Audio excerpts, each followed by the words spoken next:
We have these achievers who have come to us from all parts of our country and we want to hear their stories. इनकी कहानी, इनकी जुबानी.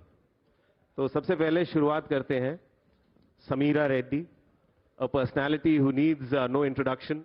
What has now brought you here is one singular achievement, which is that she leads an enormous campaign called Imperfectly Perfect. And this is a campaign about women who suffer body shaming, mental health issues, postpartum depression, bullying, and all the other things that keep you from being winners. Sameera Reddy, सुनते हैं आपकी कहानी, आपकी जुबानी.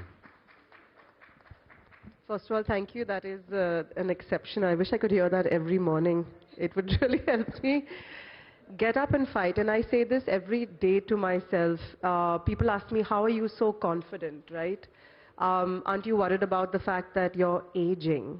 Or you're not like, a slim figure? Or the fact that at one point in my career, I was so interested in what everybody thought of how I should look. Because there's a box that we all try to fit. And for years, I tried to fit that box. But today, I think, in fact, somebody asked me, you're a movie star. I said, I don't look at myself as a movie star. I look at myself as a woman trying to make a small difference in a world that I caved into for many years. I try to live a life, I try to keep it up, and I try to extend my shelf life. Have you heard this before, ladies? We have a shelf life. We have a shelf life to achieve, to have children, biological clocks. If a man ages, he's sexy with that grey hair. We get one grey hair, it's like butti ban gayi. That's news. Oh, yeah? So I'm saying that the future is today of standing tall and trying to make a small difference to any woman out there listening. And whether it's postpartum, whether it's a 16-year-old looking at someone like me on screen and saying, I need to look like that. I need to have that size and that face and that skin and that hair. I need to be that change for her. Because when I looked around, when I came back and I saw social media, which for me quite a scary place. I mean, for all age groups. And I said, there is nobody saying it's okay to just look like yourself. Everyone's saying, oh, I wake up in the morning, I look so amazing. It's not amazing. And that's where the story began. Yeah, it's good to be yourself because everybody else is taken, right?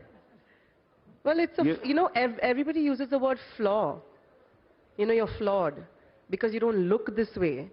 I'm like, your flaw is what makes you unique, which becomes your superpower. Mental health, which was earlier a taboo, is now on the table. It's no more, I think, a subject which can't be discussed. How did you reach this particular mission? Because I think when I suffered postpartum depression and I didn't realize what I was going through, because everybody told me, oh, you're going to bounce back. You have to bounce back. What do you mean you have to? You have to feel good. You've had a baby. You need to keep it together. You need to look a certain way. You need to smile for the in-laws. You need to smile for the camera. You need to bounce back at work. You need to just get out there and just behave like nothing happened. And I didn't see anybody telling me, actually, it's normal. Today, what I'm trying to do is just tell women out there that if you are going through hormonal changes at any age, it's normal.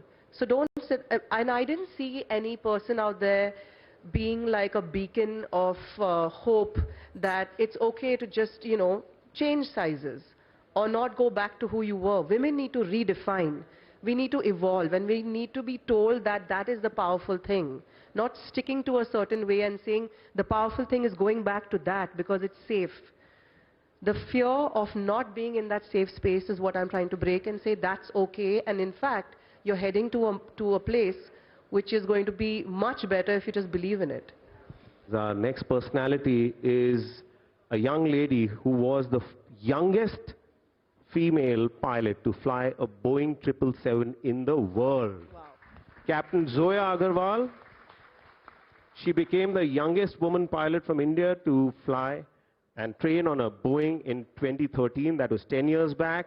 Then she became the youngest woman commander to pilot a your aircraft all the way from San Francisco to Bengaluru, which is one of the world's longest commercial air routes, over the North Pole 2 years back. So many firsts to your credit, Captain Zoya Aggarwal. Welcome on board.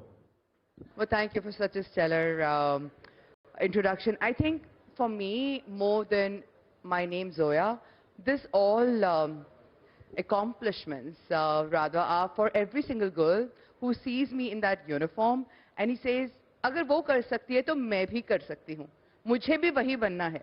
Because that is how we can change the paradigm of the society and the world. Because where I came from when I was 8 years old, I had to struggle to fight against the thought processes, the society, the world around me. Why does a child have to fight for her basic right to follow her dreams, to live her life? That is our fundamental right.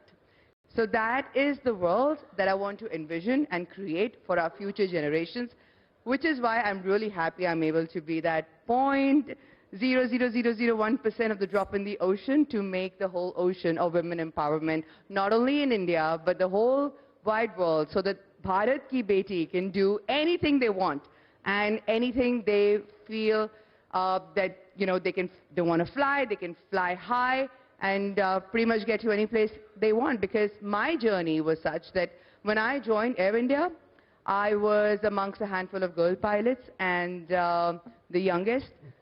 From there, Air India was always an equal opportunity employer. So the women empowerment was such a, you know, amazing thing that we always saw the airline doing for every single employee of theirs.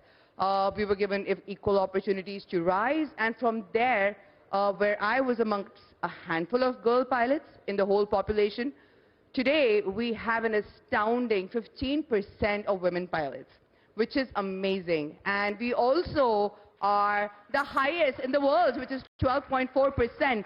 India is at the topmost point. So we are leading the world's statistics for women commercial pilots, and I'm super happy about all the Indian girls doing India proud. We now move on to a person who is coming from the land of the rising sun. Please welcome Rita Tage from Arunachal Pradesh, an engineer who turned an entrepreneur and set up and founded the Nara Aba Winery.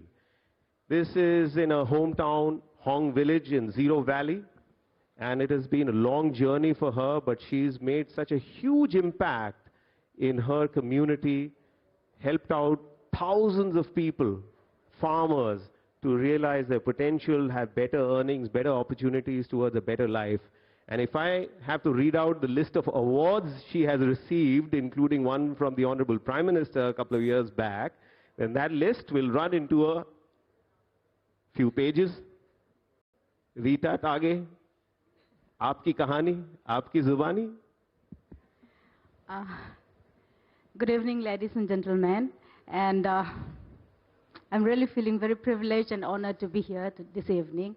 And thank you to our very charming host today. So my name is Rita, and I'm an engineer by qualification. And I was working in a government department in my state government for many years. I started working at the age of 19. That's because I had to fund my own studies. So I started working very young. And then after that, also I got married early because I had a job, and then there's a norm that you have a secured career, so you had to get married, and then I had children. Today my daughter and my husband, they are there, right here. They're watching me.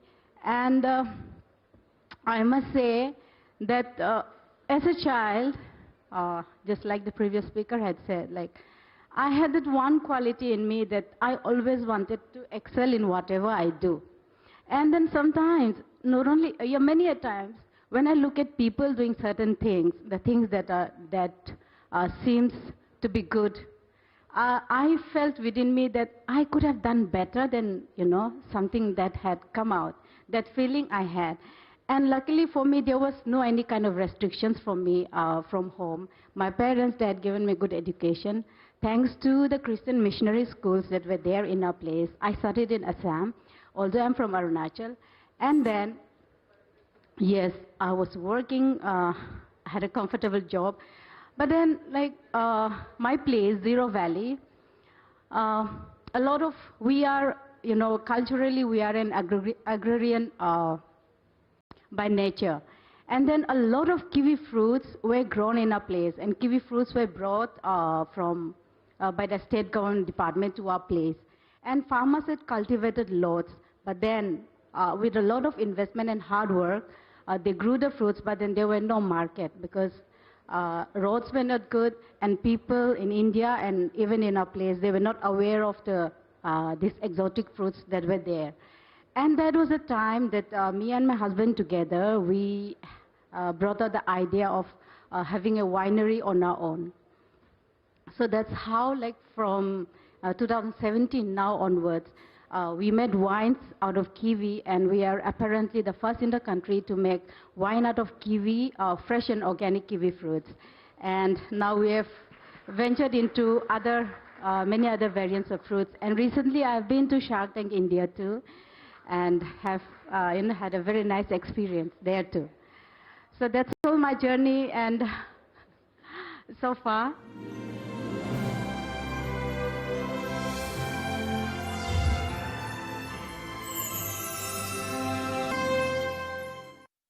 अब हमारे बीच एक बहुत ही विशेष अतिथि हैं जो रण of Kutch से आज आए हैं हमारे साथ, पाबीबेन रबारी जी।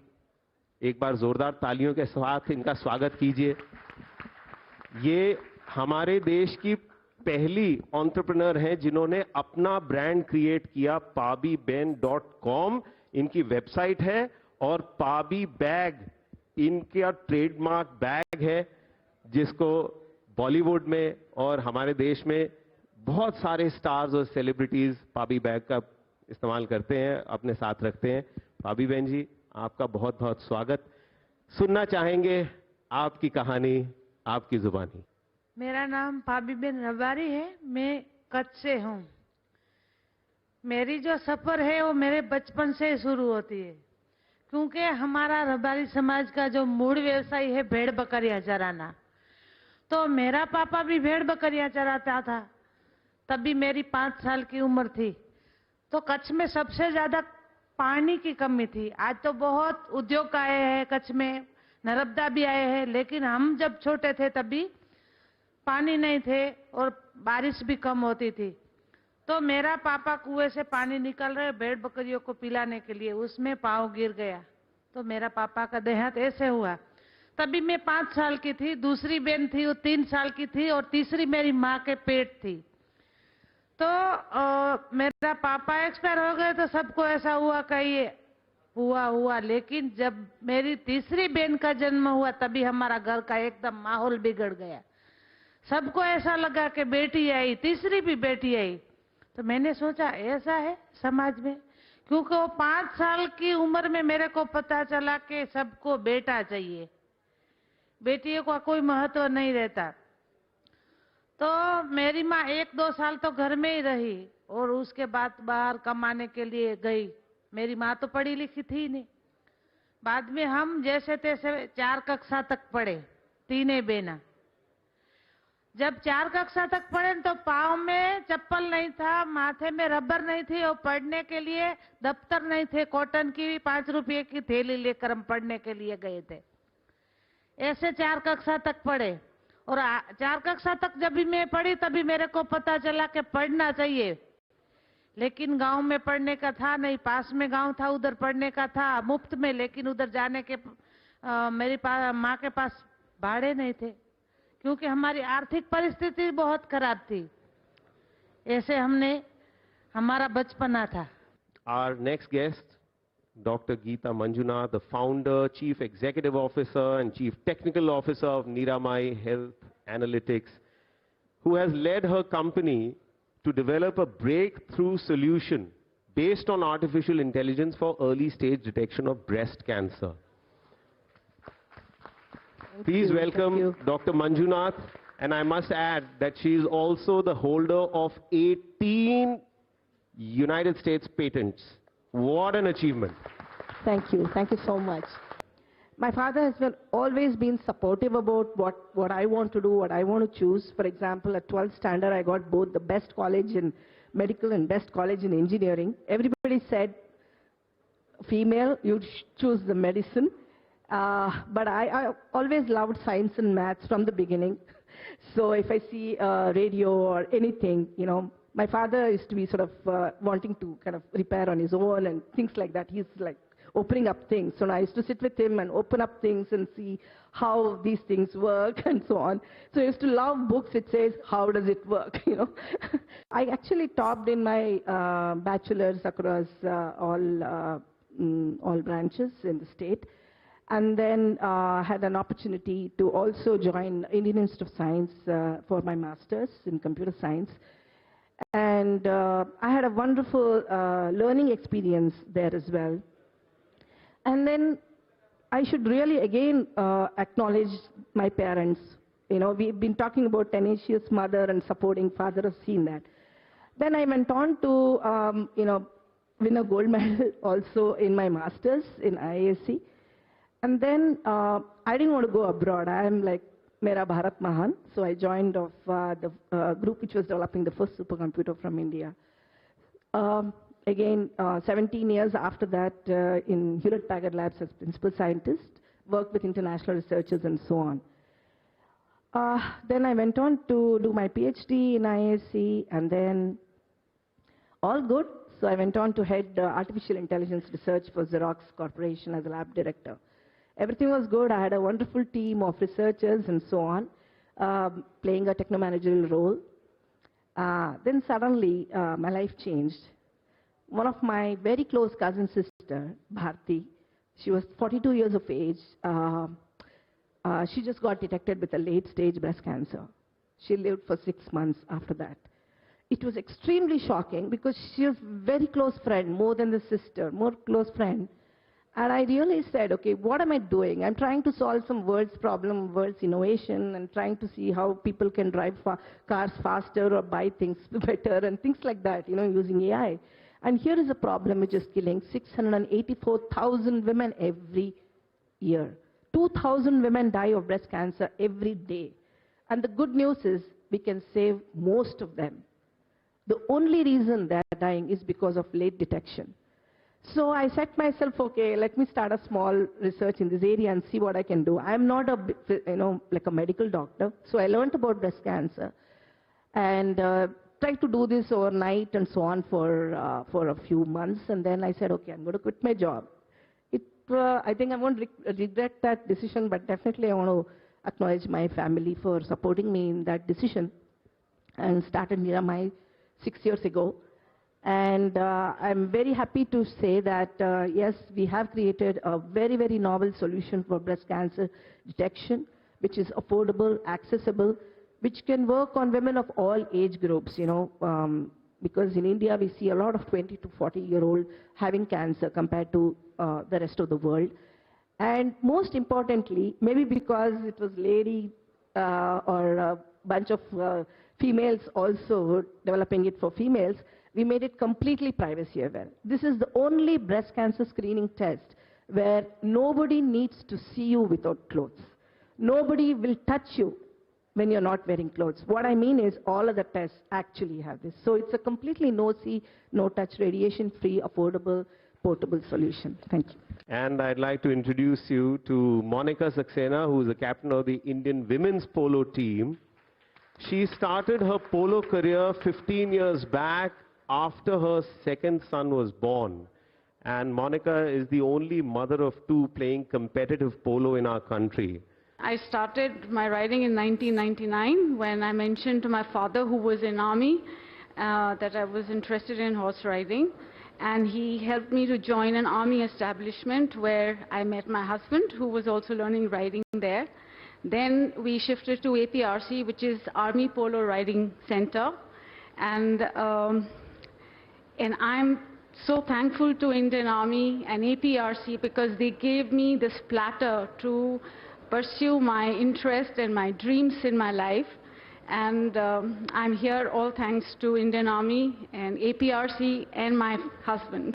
We now move on to Saraswati Anand, who's the Assistant Vice President, Language Cluster, Network 18, Media and Investments. She's spent 16 years in a shining, bright career in brand management, 10 years as a top media professional, and guess what? She was getting bored 2 years back during the lockdown.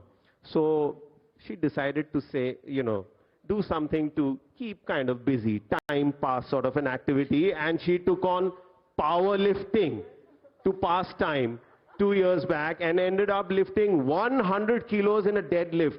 Saraswati Anand, I dare not flex my muscles before you.